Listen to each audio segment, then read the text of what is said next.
চলো। কোথায়? বাস স্ট্যান্ডে? না, তাহলে কোথায়? যেদিকে বলছি সেদিকে চলো তো।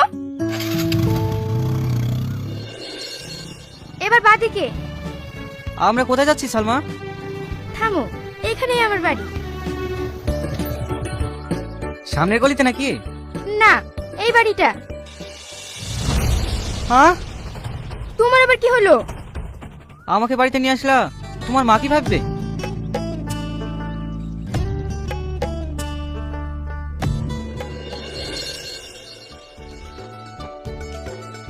মা, মা, কে এসছে দেখো মা। তোমার জামাই। ফোন করেছিলি তখনই বুঝতে পেরেছি যে তুই বাসে না, বাইকে আসছিস। আসো বাপ, ভেতরে আসো। ভালো আছেন চাচিমা? হ্যাঁ বাপ, ভালো আছি।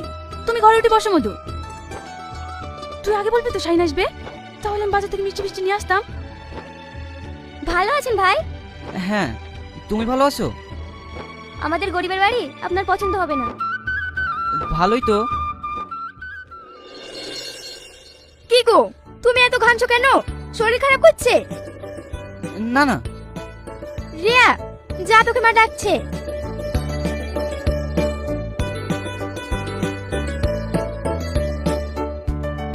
দরজা বন্ধ করলে কেন? চাচিমা কি ভাববে? কিছু ভাববে না। বুড়ি, বুড়ি। হ্যাঁ মা, আসছি।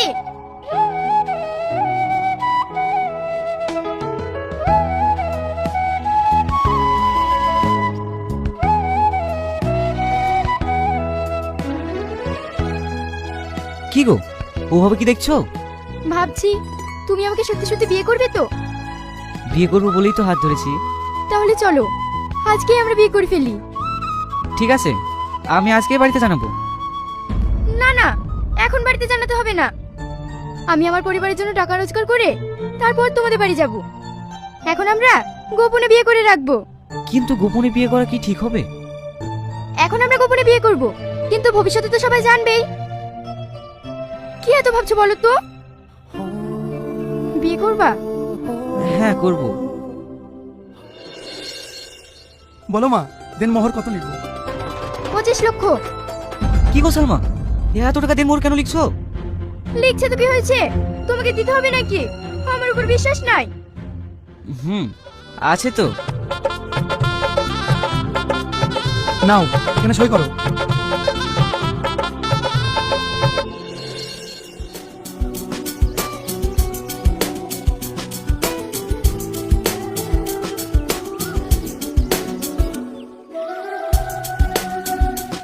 বাহ, খুব সুন্দর লাগছে। তোমার পছন্দ হয়েছে তো? হ্যাঁ, খুব পছন্দ।